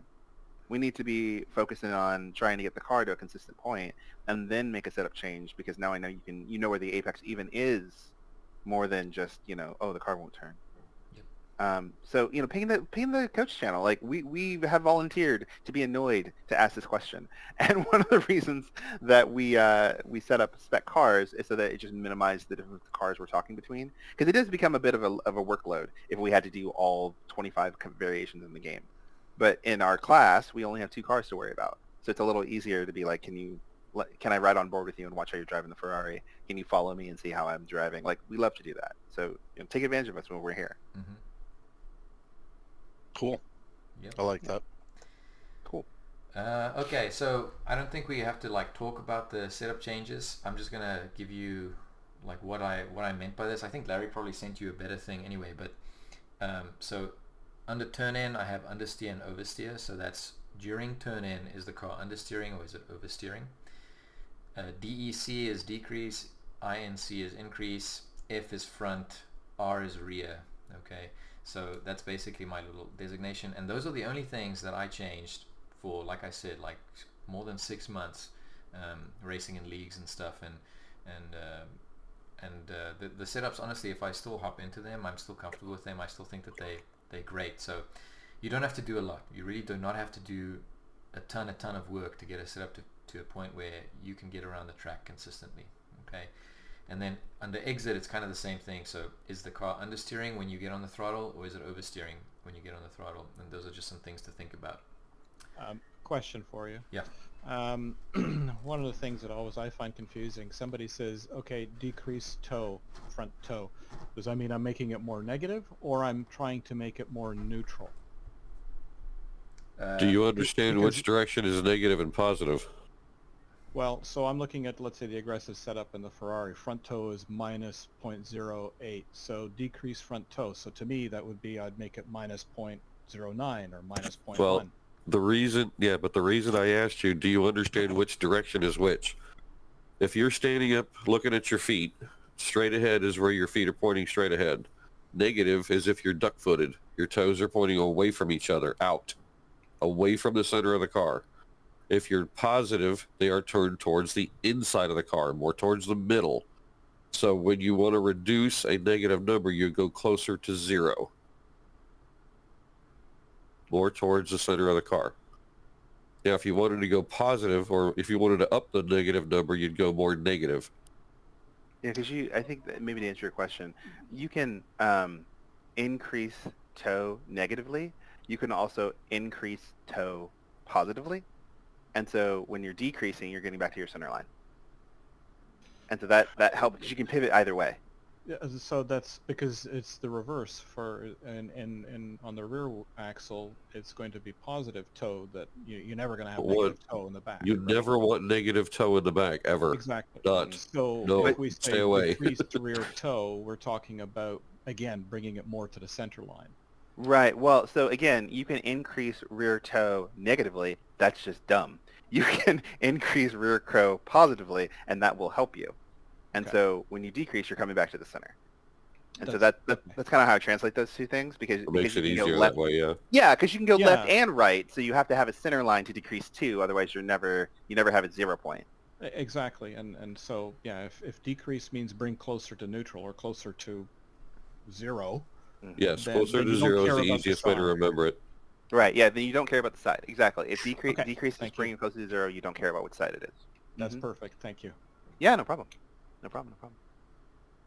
Oh, by the way, guys, I've also been just bouncing the server from here again, so there's plenty of driving time afterwards. So don't worry about that. I've been trying to find you weather that's been nice. Not to mention Mr. Daniel's out running laps instead of listening. Yeah. I'm listening. Yeah, but I keep hearing the Drives by. Yeah. Nuh-uh. I heard what you said. No. Davenant Peter. /DQ55. No, don't do that. I'm not you. That's mean. I'm not you. I'm not you. They didn't say I couldn't run laps. No. True, no. true. No. But yeah, I think that's pretty much all that we really wanted to go through in terms of like a presentation or official kind of clinic kind of setting. Do you guys have any other questions about the Yes, car? you guys have been very quiet. Please, there's not a perfect racer in this room. Some of you are better than others, and goddamn it, ask us some questions. I'm bored. I beg to differ. My mother says I'm perfect. Special, not perfect. Special. Oh, big difference. Yes, you're right. Thank you. Thanks for pointing that out. You're welcome. I mean, That'll be special ed, 55 bucks. right? I grew up with that all my life. Special, not perfect. Yep. Yeah. No, Topaz, you can drive the Ferrari right here. Goddamn it, let's try it. He's over here telling me, "Oh, I'm a Merc guy. Am I not supposed to be here?" Yeah. Listen, I just had to ask. I'm able to listening in find- on the competition. No, You should be trying to find out if the Merc is the correct car for you. You haven't driven it in the last day or so. Get in the Ferrari, come in here and have some goddamn fun. He'll turn this car around. No one gets ice cream. Damn it. Yeah, I will say the one thing that Change we my do car. constantly say about in coaching circles too is trying to give you guys kind of a positive spiral of intent as you guys are developing. We were joking, but I'm serious. Even the top guys aren't really doing things that are fundamentally special that you're unable to Or do. perfect. Or perfect. You're just learning about why and how. And to be frank, there are a lot of really fast drivers that do not know why or how they are doing what they're doing. They are just They're doing just it. doing it They're just because it doing works. it. Right. And sometimes it doesn't work, and then they just don't know why it doesn't work. So, we're not helping you here as coaches to say that we're better drivers than you in a lot of cases. It's really just more that we might have a better understanding of where and why things are happening the way they're happening, and helping you to kind of just stay positive as you're working your way through the problem solving. Because, most of you have the ability to drive most of these cars at 95% of the limit at least. We just need to get you in the right space with the right setup and the right understanding to go fast. And you can do it. If I didn't think you could do it, I'd be the first one, because I'm the bluntest one of the group. I would be the first one to be like, No, this you're is not. impossible for you to do. Right? At least in these capabilities I am. I would have been the first one. I'd be like, that's impossible. You can't do that. Don't even try. And that is not true for any of you. Right? We want you having fun. We want you relaxed. We want you asking questions. And there's no dumb question. I ask dumb questions all the time. Right? Just And I I forgot giggle what right after I answer. Yeah, all the time. I will go in and ask Larry. I've been driving Wow. for a long time. I've been racing for 15 years. And I'll go in and I'll ask Larry. I'll be like, Larry, what does this setup change do again? I forgot what caster does. What does caster do? And he'll laugh at me and then he'll tell me. Right? We'll just do it without the laughing. Like, well, that's not always true. But still. Right? So, One of the problems I have is Can you bump Doing- up your output a little bit, Jackie? You're a little low. can you I've hear me got you better at now? 150%. I can barely hear you. Can you hear me better now? Yeah, that's better. Okay. So one of the challenges that I have is doing that self-assessment that I look and say, okay, I'm overdriving. I can't even figure out if I'm overdriving. I don't know. I suspect I am in a lot of cases, but it's a guessing game because I see other people go through somewhere quicker than me, and then I feel I'm going too slow. So this has been a perennial problem for me, figuring out what's wrong with my driving. So the setups, you get the pressure right, and you might have to tweak the wing because you're constantly losing the back end because you don't know how to drive. But it's frustrating. because Okay, I- now I- at that point, what are you doing to mitigate it without trying to adjust the car? Right, well, right. This is what I need to learn too. well, How do you? Well, no, wait, listen. This is one of those things where you have to find out if it's the fact that you're overdriving into the corner or you haven't got the correct portion of the setup correct. And at this point, you're going to start going down the rabbit hole because, oh, it's the setup, oh, it's the setup, and oh, it's the setup. And you keep doing the same thing incorrectly while driving the car, no matter how it's set up. This is one of the things that I did with the Merc when I first started coming to Silverstone here. Going into turn one, I lost the back of the car probably half a dozen times. Yeah. So and funny. couldn't figure was out if it so was funny. me or if it was the setup. And I went back and found out that I was braking so late that when I turn in, the ass end was snapping around because it just can't handle it. There's not enough grip there. I sat in the pits and watched him do it too, because you'd hear him come by, yeah, and I was just like, I figured it out one of these And times. it's one of those really slow slides that you end up way over by the wall.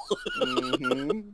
And you're like, yeah, oh god, oh god. I figured out what the problem was, is I was braking too late. I'm braking too hard. I'm also pitching the car in. Now, an adjustment in the suspension can help that, but it won't absolutely fix it. That's what the problem is with the setup. You have to be able to understand the limitations of that and change your driving style just a little bit, whether it be a half a car length back or turning in slightly earlier or slightly later. And we're talking about like usually half a car length in a braking zone can make a giant difference on how you enter a corner. Yeah, 5 feet. Well, 5 feet anyway. I would also say, you know, ACC is fantastic in a few ways to help with overdriving. Okay, so the first is the audio. Audio in ACC is so good. So if you just listen to the tires, a lot of times you'll be able to tell you're going into a corner too hard. Even though you feel like you have control through the corner, the car will kind of glide or seem to slide, and the tires will let you know for sure. The other thing is, you know, thinking about it this way, you don't have the G-forces to feel, so you have to use audio to make up the difference. To make up the difference, exactly. And then it also has a really, really good HUD. Okay, that also tells you the same thing. So tires are a very good indicator of overdriving just in general. So if you want to see if you're scrubbing the tires, for example, you'll see the little rims start to get blue edges on them, and that means you're scrubbing those sections and you're losing grip and overdriving. Okay, sometimes you can mitigate that with the setup, but most of the time, if you're scrubbing the tires, it's a driving problem. So you know, to that effect, I actually turned down my engine volume to 50% and kept the tire volume up at 100. Right. That makes a huge difference. That's where the G-force portion comes in. If you can't feel it, you better damn well hear it. Yeah. Because you can hear the tires starting to scrub, and you can actually catch a slide before it ever starts. Yeah, it's very easy in this game to hear the scrubbing. Yep. Wait a minute now. When the outside corners of my tires are turning blue, you're saying that I'm scrubbing them? Yep. Correct. I thought they were cold. Okay. Well, yeah, that's what I was thinking. That too. You can have colder tires. But why are they colder? Because you've eaten them up. They're not contacting the track anymore. Right. It's gone. That piece of the tire is gone. Yeah. Yeah, you've worn them away, so they're rotating in the air. They're not actually touching the track anymore. Okay. And that means I'm overdriving the car too much. Yeah. Yep. You've beaten up your tire edges, and so now it's not touching the ground anymore. And you will notice a grip difference. So you'll be like, man, lap 5, this feels great. And then lap 10, you'll be like, what the frick? The grip is gone. Right. And you'll have these little blue edges, and that's why.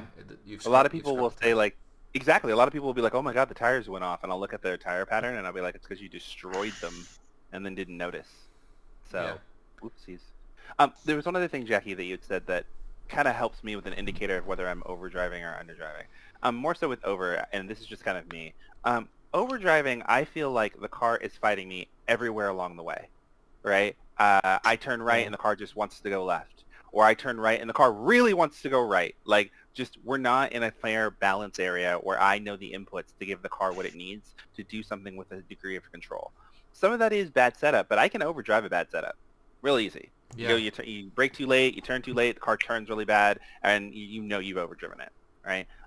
Underdriving is easy for me to identify because when I've started to turn, if I can like really get back to the power really early or maneuver in the corner, like just adjust my line mid-corner or something else like that, I still have so much grip left over, I can move the car to another place on the track. And so it's an easy indicator of underdriving because I've gone in so slow that I can just happily put the car wherever I want it to go. Yep. Right? And so if you can identify those themes often, it'll help you. A good track that's not here, but I do it here too. Misano is a track that I overdrive the crap out of all the time because it's so wide and open that I'm just like, I can go everywhere that I want, and I just drive everywhere, and I'm pushing the hell out of the car everywhere, and it feels great for 5 minutes. And then all of a sudden I look down and my front left tire is at 100 degrees and it's all chunked up and it sucks. And your time starts to fall off. Fall and fall. Exactly. So listening to your dance partner is hugely important because your car is trying to tell you, I'm trying to do the thing that you are asking me to do, but you are being mean to me. And so you will listen to me. I will try to do what you want, but you are not listening to me. Yeah, and just to follow up on that, if you look at the guys who are very quick and very consistent, so JD is a good example of this. he is smooth. Okay, so smooth is fast. Oh, please talk about smooth. Yeah. So if you feel like you're fighting the car, you're having to seesaw on the steering wheel, it's kicking out, all kinds of stuff is happening, odds are you're probably overdriving as well. Now, some of that can be set up, right? A little bit. Like if you touch the throttle and oversteer kicks out, whatever, okay, that could be to do with the car. But for the most part, if you feel like you're comfortable with the car and you want to push it a little bit, and you are not being smooth at all, like every time you go through a corner it's a little different because you're fighting it, you're having to counter steer, all this kind of stuff, that's not going to net you lap time. Right. You want to be smooth. So like JD is a very good example of that. If anybody watches and on board with him, you'll see how smooth all of his inputs are. Everywhere he goes, he's just like floating through the track. It's really good. There's a difference between I can drive this for 30 minutes and I don't like it versus I can't drive this for 30 minutes. If you're in the former, you probably can make some setup changes because you have control over your vehicle and can be consistent. You just don't prefer what the car is doing. If you can't drive something like that for a long duration of time, you're probably overdriving it and asking too much out of the vehicle. And subconsciously, you'll kind of know that. Like, if you're doing a lap and you're kind of like, oh God, hold on, you're driving it. So you're doing that. And so you need to adjust your driving to be back within the realm of control so that you can get lap time out of it. If you're over here going, oh God, I could do a 201 in my sleep. Bored now. Yeah, I'm not Now there. we're in the area of making setup changes, right? Yeah. Does that maybe help a little bit? Well, Yeah. it does and it doesn't in the sense that I struggle to find what I need to correct because I'm not confident that I'm analyzing what I'm doing right. So like, okay, wow, Okay. this feels like it's All right, well, get your overdriving. ass out on track and let us watch. It feels like I'm overdriving, and then of course I figure, okay, let's slow down. Then I slow down, and it's like, oh well, I could give gas before I even get to the apex. It seems like I can't get any consistency then. Okay, fair enough. In my opinion, this is where track maps are your best friend.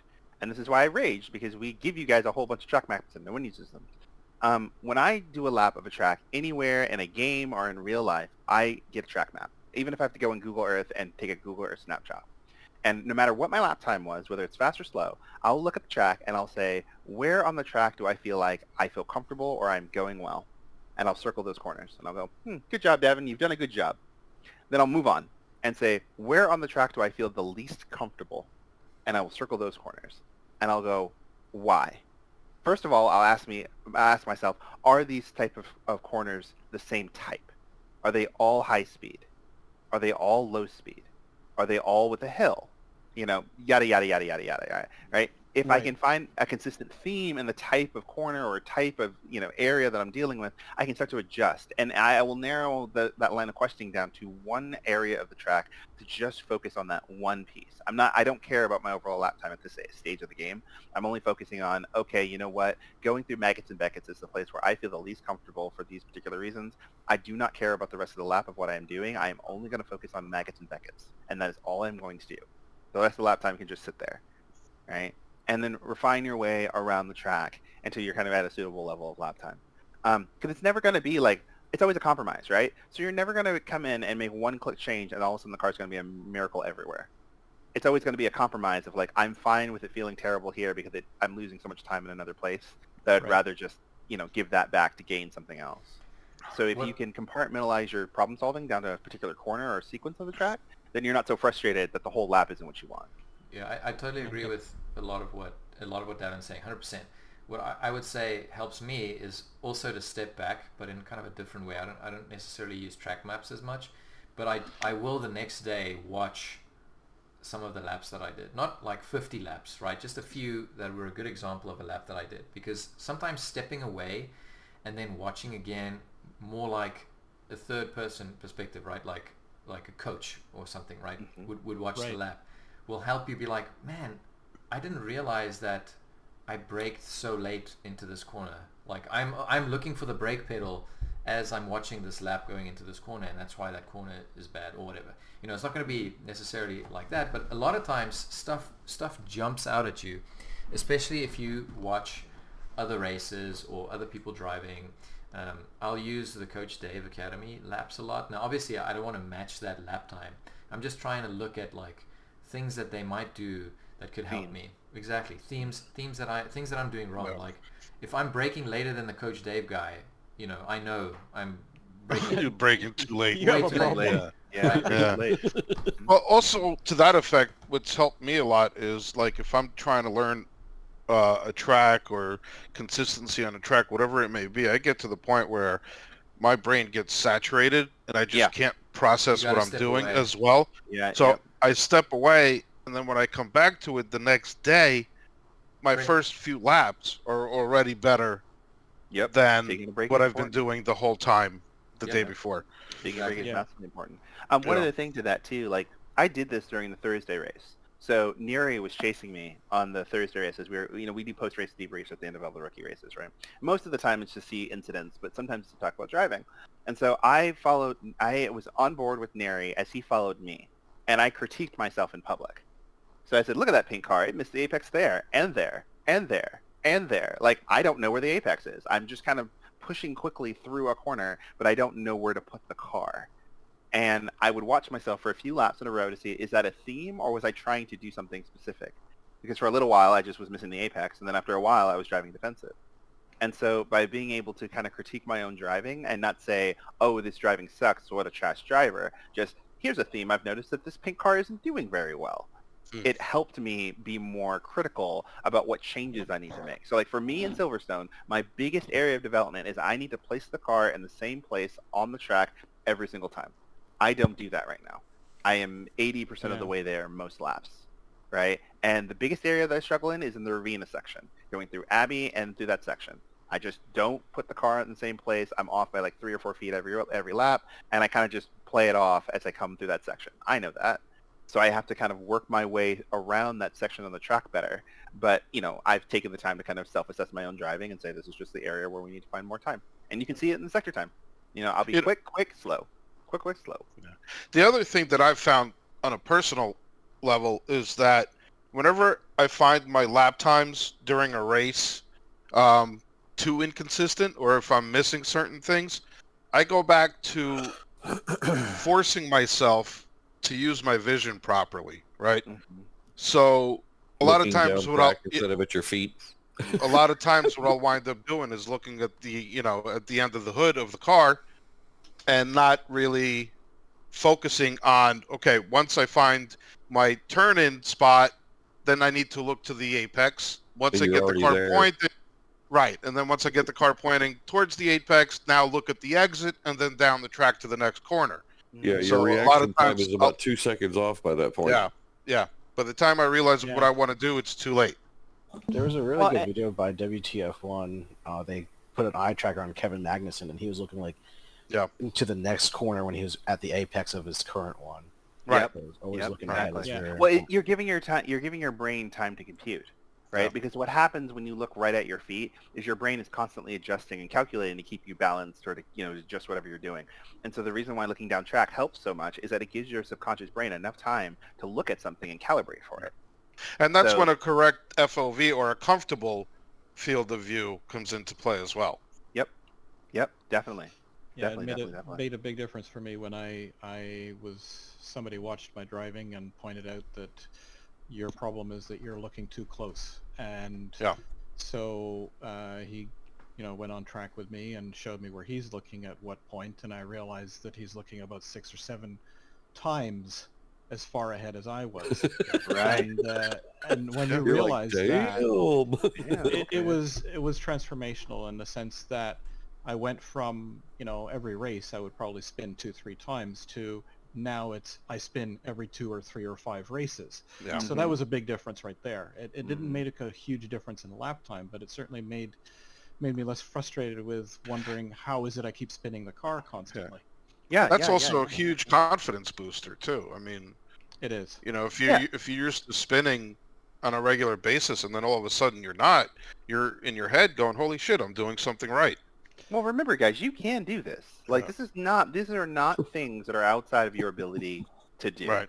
Right? Well, and I mean, Well, no, they're not. No, if they were outside of your ability to do them, we would just be like, okay, well, everyone else here, except for this person, can't do this, so will give you Flight Simulator or something. I don't know. The other thing that I was going to mention too, and just keep this in your back of your mind, especially in races, is that deeper is not always better. Mm-hmm. Right. And especially with cars around you. Like, we get into this habit of, like, a car is catching me, and I'm trying to get Slow in, away. fast out. Yeah, and so, like, maybe the limit of the car where you need to brake is at the 150. There's a certain rate of acceleration that this car, no matter how good it is, can do. Wow. And On the racing line. Yeah, on the racing line. Yep, on the racing line. And so what a lot of folks end up doing is that they're under pressure or they're trying to make up time, and they decrease that time even more, which is fundamentally physically impossible. And then they end up overdriving in a lot of places, and the lap time gets worse, and they get more frustrated as people are driving away. It's almost better to back up and then move your way in, right? Especially in places where you might be unsure or the penalty will be high for getting it wrong, right? I use turn 1 at Monza all the time, right? Is that, when you're following a car, you need to you need to back up by a car's width of your braking before you start braking. So if you brake at the 150 by yourself, you probably want to brake at the 160 with a car in front of you because you need to accommodate for that car. It's the same thing when you're being chased. When you're being chased, if you're braking at the 150 by yourself, you may want to brake at the 155 just while you're being chased. So you can give your brain the subconscious confidence that I will make this corner. And so this is not the thing that's going to overwhelm me in a race, right? Let the other guy overdrive his car. Don't overdrive your car. Yeah, unfortunately at Monza, they overdrive their car right into yours. Yeah, they do. Yeah, they do. That's exactly what he's talking about. You're being hit from behind because somebody that hasn't thought about what's going on. Yeah, Right. yeah. All of a sudden they're chasing you, and like, I got to catch him. I'm going to brake at the 140. Well, science says no. Yeah, Right? Physics says that two cars cannot occupy the same space simultaneously. Exactly, right? And then he runs into you. So, trying to be mindful that you have a lot of control over your vehicle because you're driving it gives you a lot of control of what you can do, and we just need to program our brains better of how we cope. Because a lot of folks, when they cope under stress, it's, I must decrease everything, which is actually the self-fulfilling prophecy that makes it worse. Right. So, and keep this in mind as well, right? So why I said the racing line. Okay, so your braking point for a corner on the racing line is the point where you brake the latest to be able to make it through the corner successfully on the racing line, right? So if you're trying to pass somebody or defend from somebody, you cannot, off the racing line, brake at that same point and make the corner, or later. So out braking somebody by braking at if the braking point is 150, for example, sticking with that, if you brake at the 140 to out brake somebody, you're not making the corner if you're not on the racing line, right? Right. Or in general at all. But yeah, exactly. Yeah. Right. But even if you brake at the 150, if you're off the racing line, you're not going to make the corner still, right? So your line is compromised. Yeah. Exactly. Yeah. So the line is fundamentally different. That's the thing, right? It's not even so much like it is compromised, but your arc has changed fundamentally, right? Because you've decreased the amount of entry space that you can give the car to even make the corner. Like the exit is somewhere in the grass, and a lot of folks don't realize that when they're going side by side. Like I drill this into people when we were talking about racecraft because I'm kind of the racecraft guy. I don't need to beat you to the turn. I need to beat you to the point where we turn in. So I just need to be alongside you to stop your car from being able to turn. And so when we are going into the brakes for a corner, not only do I need to show my nose and show myself so that we can communicate that we're going to have a little bit of an interchange. Little dance going on. Right? It's a little dance. It is. It's a little bit of a dance. I don't need to beat you to the point of where I'm turning in at the apex and beat you to that point. I just need to beat you to the point for that my line crosses yours so that when you turn, you can't turn into me. And the corner's over. So that does mean that I have to adjust my braking point, especially if I'm on the inside, to roll up next to you. And that's all I need to do. I don't need to do anything else. Once the roll-up is done, I win. And then we turn, right? A lot of people try to go in at a faster rate of speed and beat them to the point of rotation, which makes no sense. Because once the car starts to rotate, you don't have as much control to do anything. You're asking your car to corner now. So you're just dedicated to the line you've committed to. Right. And wherever that happens to be is wherever physics decides that you were going to go now, right? And it turns into a dive bomb instead of a It does. It turns into a dive bomb Right. or a clumsy half pass or, and the half pass is the one that people, you see more, right, is that they weren't planning to commit to get alongside. They actually subconsciously do not know where to put their car, and so they kind of go brakes on, off, crash. We had right? a perfect example of that the other night here at Silverstone. Yeah, we did. Yeah. We did at Silverstone. Somebody came in and they guessed, and they went brakes on, off, crash. And it's because we didn't plan enough ahead of where does my car need to be to stop them from turning. We just said, send it and hope for the best, which like works 10% of the time. Most people think of it like they're watching television rather than actual driving. Right. Well, even when you're watching television, the good drivers aren't doing that. Right? Like when you're watching like a Formula One race, for example, and you see someone send it up the inside, you should watch the guy being passed. A lot of times that guy's lifting because they're going into the corner together, and you look over at the guy going full send, and the driver being passed recognizes you are not going to make that. And in fact, neither am I if I turn with you. So I'm just going to let you full send and let that happen. Right? Right. And Let so, you miss your braking point, go wide, and then you cut back. Exactly. And on some cars, it's not even worth fighting after that happens. So, I know some of you guys may not be Formula One fans, but if I'm in a Williams and someone else is in a Mercedes and they go full send in the corner by me, it doesn't matter if we battle next to each other. You have an overall faster car and are going to gap me anyway. So it's just better for me to move over and let this ridiculousness be over and then go back to racing my car. Fernando would have worked with you. Yeah. And then that all goes back to what you said about looking at other people's lap times and putting away that ego thing, saying, all right, well, this guy is quicker. I really need to move over, let him through so that we both don't crash. Yeah, stay on my line. Anything else, get behind him and learn his line, see how he does it. Exactly. Exactly. It's the same thing when defending, right? Like when you're battling someone, a lot of times all you're doing is adjusting your entry point and adjusting your braking to stop them from being able to enter the corner at the same speed.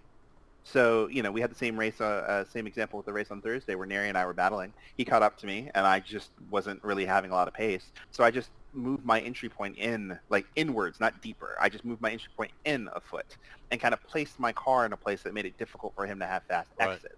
I compromised my entry, but all I was doing was trying to compromise his exit. I wasn't trying to run away from him anymore because I wasn't going to get away that way.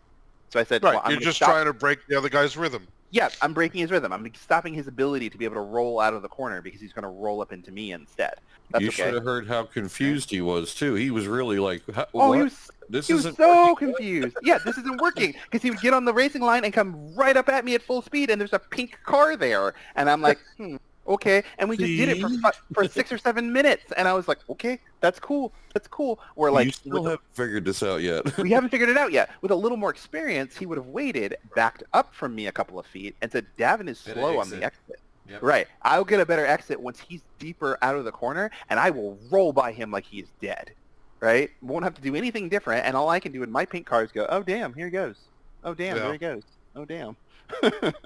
Right, but that adaptation, I guess, is the point we're really talking about. Adaptation is super, super key when driving these cars, and not just, deeper isn't always better, harder isn't always better, right? Faster isn't always faster. And that's why hot lap practice doesn't really make sense for a race. Right. Exactly. Like, get comfortable, but like I laugh, and I used to put it in the Ricky chat a lot, and then after a while I just stopped. Where people would be doing hot laps by themselves all day, and they were like, I can do a 2 minute around Silverstone. Look at me, I'm so fast. And I'm like, now put 30 cars on the grid, and what happens? Good luck for turn 1, son. Right? Right? A lot of my starts, if you notice on a lot of my starts, I back up a lot on the starts. I will get a good roll, and then I'll look at the cars in front of me depending on where I start, and then I'll roll off the gas immediately and let everybody do what they're going to do.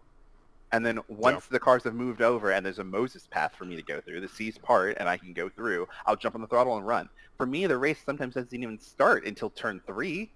Yeah. Right? Because everyone's crashing into each other and banging into each other because they don't know where their cars are. And I'm like, let me let that all finish. And then we get to turn 3, or we get down the Kimmel Straight, or we get, through Mackett's and Beckett's and are on the Hamilton Straight. And I'm like, oh, the race starts now. Go.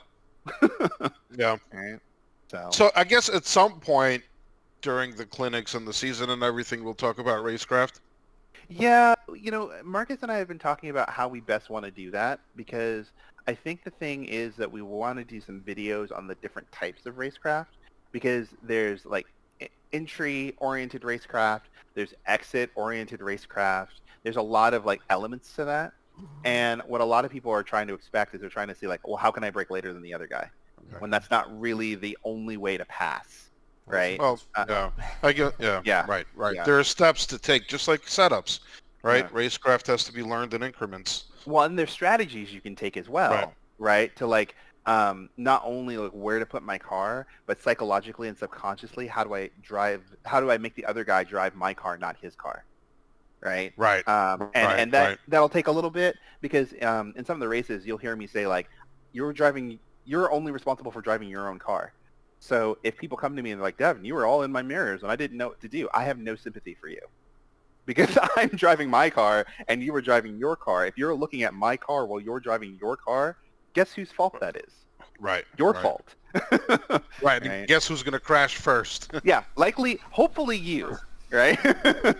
Well, yeah, and so that's actually a good thing to keep in mind too, just on the topic of racecraft, is if something makes you uncomfortable, right, because you're not comfortable with it yet, in a practice setting, cool. Right, try keep that person behind you because you're trying to practice and develop that skill. In a race setting, right, where you want to finish the race, maybe let that person by if it's freaking you out a little bit, having that person in your mirrors the whole time. Why? Because you want to ensure you make it to the finish line in the fastest amount of time, least crashes, etc. Right? So if it's going to inhibit you trying to hold someone back for 10 more laps or whatever, don't. Just let them go. They might make a mistake. They might crash the guy ahead. You don't know.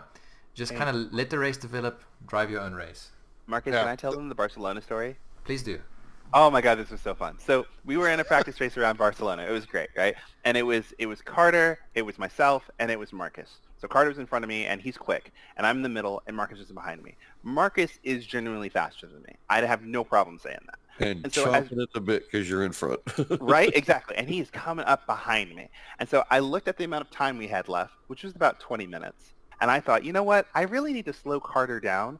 I don't need to hold Marcus up. And so as we came out of turn 9, I just got on the throttle more slowly to give Marcus an easy indicator so he could roll by me, and then let Marcus and Carter fight each other to slow down. And then like a lap later or 2 laps later, they got tangled in turn 3 and I was ahead anyway. Right. And so rather than just absorbing all this pressure needlessly, when I know it's just going to slow me down, I'll use that pressure on someone else and slow them down so that I can just drive the way I want to drive rather than worrying about what Marcus is going to do. Because I didn't have the setup, or I wasn't driving well, or whatever the reason was. It wasn't happening today, right? So I'm going to feature what I can't fix and use my tools somewhere else, right? That can also be said on the inverse when I have a guy who's behind me who I can tell is being desperate and doesn't know how to get by. I literally will just drive the same line over and over again and watch them freak out. And I won't change a single thing because I know they're driving my car rather than driving their own car. And eventually they'll just drive off the road. I don't need to get away from them. I just need to be patient. And they will fulfill their own prophecy by crashing on their own. I don't need to do anything more except for drive my car as fast as I can. And that's it. Okay. Yeah, that's why everybody always says, just race your race and don't worry about the other guy. Yep, things will happen outside of your control. Because, like, honestly, if we're being completely literal about it, 95% of a race is out of your control, right? I can't drive any of the other cars around me, really. I can only really drive my car. The temperatures can change. The rain can come or go. Like, whatever, acts of God, right? So all I can really do is focus on the items that are in my control, which are my feet, my hands, and my brain. And so I try to put myself in situations where I can give myself the most emotional control possible over the course of the race, even if it means I have to let a faster car go in front of me so I can compose myself to do what I need to do. But driving in a blind freak-out panic, trying to just outbrake myself, is going to cause worse driving 95% of the time because I just don't know what's happening. I'm guessing, right? I'm panicking and I'm guessing. So it's just going to end up badly. Right. So, Yeah. So much of this is mental. It's unbelievable. Yeah, a lot is mental. Yep, a lot of the stuff in a race, honestly, is just about mitigating anxiety, right? So some stuff you can't avoid, like the start. Okay, everybody's anxious at the start. People are chomping at the bit. You know that there's 3 guys in every grid that are going to try and just like motor through everybody, even though there's still a 45-hour-long, 3-hour-long race to come. You just have to be mindful of that. The anxiety you can't avoid. Just do the best you can. Anxiety you can avoid, like having someone pressure you from behind the whole time, if that's making you drive in your rear view mirror instead of focusing on your car, just let them go. So just mitigate anxiety that you can control, and you'll have way more success in races. Well, that's also why in the rookie class we spend a lot of time talking about this sort of stuff, right? We do post-race debriefs. Like, we try to make the group very social and fun because, honestly, a large part of the friction you see in a lot of sim racing communities is due to anxiety. I've put myself in a situation where I'm uncomfortable. I don't know the people very well or aren't very comfortable communicating with them. And so either A, I don't communicate with them, or I communicate like a sweaty, angry nerd person and yell at them. Ew. Right? And that doesn't help. It doesn't help, right? It doesn't improve the situation for anybody, right? Because we don't know what happened, where it happened, or why it happened. And we don't know what to do better the next time. And because we're not talking to anybody, it's more likely to just happen again. And so when you see this guy in another race, you're going to freak out because you're going to be like, that's the guy that hit me in turn 4 in the last race, and I don't have any coping mechanisms to deal with it. Right. Yeah. So, in the rookie class, that's why, first of all, we do a lot of the debriefs so we can look to see what happened. Did you genuinely make a mistake, or was it something you could have done better? Decompress of what had happened, what was the other guy thinking, and why did it happen, and what could have changed. And that way you understand more when things are happening. Because, here's a perfect example. There was one guy in the class last year that used to hit people a lot, and people would get mad at him thinking he was doing it on purpose. And then we found out he had a hardware issue where his pedals just shifted under braking. And so under hard braking, he'd try to get on the brakes, and his foot would slip off the pedal. And that's why he hit you, right? He's not a dick. It's just his hardware is clumsy, right? And by talking like adults, we were able to figure that out and solve the problem, and then the stress went down. So did he not realize his pedal set was moving? Well, he did, but he didn't want to tell anybody because who wants to tell you about that sort of thing? Right. The right? other thing, too, that it was only moving about an inch, and it was enough for him to lose about 40% of his braking. Right. Right. But because we weren't being social and nice and grown adults, nobody was saying anything, and so people were just grumbling about it and then freaking out in races. Yeah. So while he fixed that, he would give people more space on starts. But also everybody else was more just mindful when there was an incident because we're racing cars. Of course it's going to happen, dude. It's positive intent with bad strategy, right? I'm not trying to hit you because I'm not trying to be a dick. I just planned it badly and I stumbled into you. I'm not trying to kill you. Right? So. Yeah, and that's why we try to be approachable so people will ask questions. I don't know. A lot of people have anxiety related to asking questions, right? Because they feel like they're being stupid. And that's a good example, like a hardware question related issue, or should I brake with one foot, or, and drive with throttle with another, that kind of stuff. So people avoid asking those questions, and they get comfortable with us, 75% of the way into a season, and then they'll ask this question, be like, oh my word, that's the thing. Dude, you're going to change everything now. Right. And that's also why there are various coaches, to be honest, because everybody has a different communication style. Everyone is different, has a different listening style. And so I know that sometimes the way I say something may not be the way you want to hear it. Go talk to Larry. Go talk to Marcus. Go talk to John. Go talk to Josiah. Right? And I would say probably 90% of the time you'll hear a similar message in a different way. Right, because we're not trying to embarrass you or make you feel like crap. Just like every other racer on the track, right? You guys each have your own style. Yeah. Oh, and opinion, right? Right. Because again, the perfect example is like, how do you analyze a problem? I use track maps because I just love visual aids. Right? I'm a big nerd. I build things in PowerPoint. That just visual things help me figure out problems. And I can take notes and I can do a whole bunch of other things. Or Marcus might use video referencing where he looks at his own driving, or he looks at Coach Dave, or looks at other replays because he wants to see a moving picture. Right? Or other types of pictures. Right. Yeah. He gets distracted. I get distracted with moving pictures. So watching replays doesn't help me sometimes because I'm just like, ooh, what's that? Right? Or if I'm looking at a static image, I can be more critical. Right? But everyone's a little bit different. So... that's the thing. Yep. Sorry you didn't get the special picture reference. Oh, no, I totally did. I just ignored it. I totally did. I was like, haha, Larry, moving on. I totally did. I had a list of just Pornhub jokes I was going to throw at that real quick, but I didn't want to. So I was like, we're just going to move on. So. Pause 10 seconds for station identification. That's excellent. That was amazing. Nice.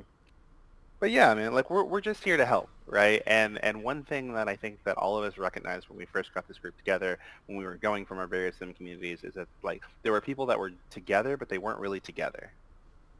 And we want to create these spaces where you can feel comfortable asking questions and learning and figuring things out. And I'm not even saying that everything that we're saying is 100% right or is doctrine or you have to do it. It's just guidance or recommendations to get you to a more successful place. Right. And if you find that some of the things that we are telling you are helping, that is more than enough benefit for us, because not everything we tell you will automatically work or will work the first try, right? So sometimes take this is why I'm recording most of this, right? Some of these things you'll just put in the back of your mind, and you'll remember 6 months from now. You'll be like, oh, that's right. That's what Devin said about brake bias, or that's what Marcus said Light about the bulb line. moment. You're right. Yep, exactly. And then the the value will come then, just as beneficial, right? So anyway, thank you for coming to my TED Talk. All right. Did we have any other questions, or do you guys want to get on track? Let's go 24 drive. minutes left. Yeah. I've got about half an hour left, so yeah, I'd like to Go get drive on some track cars. a little bit. Perfect. drive some cars. Let's do it.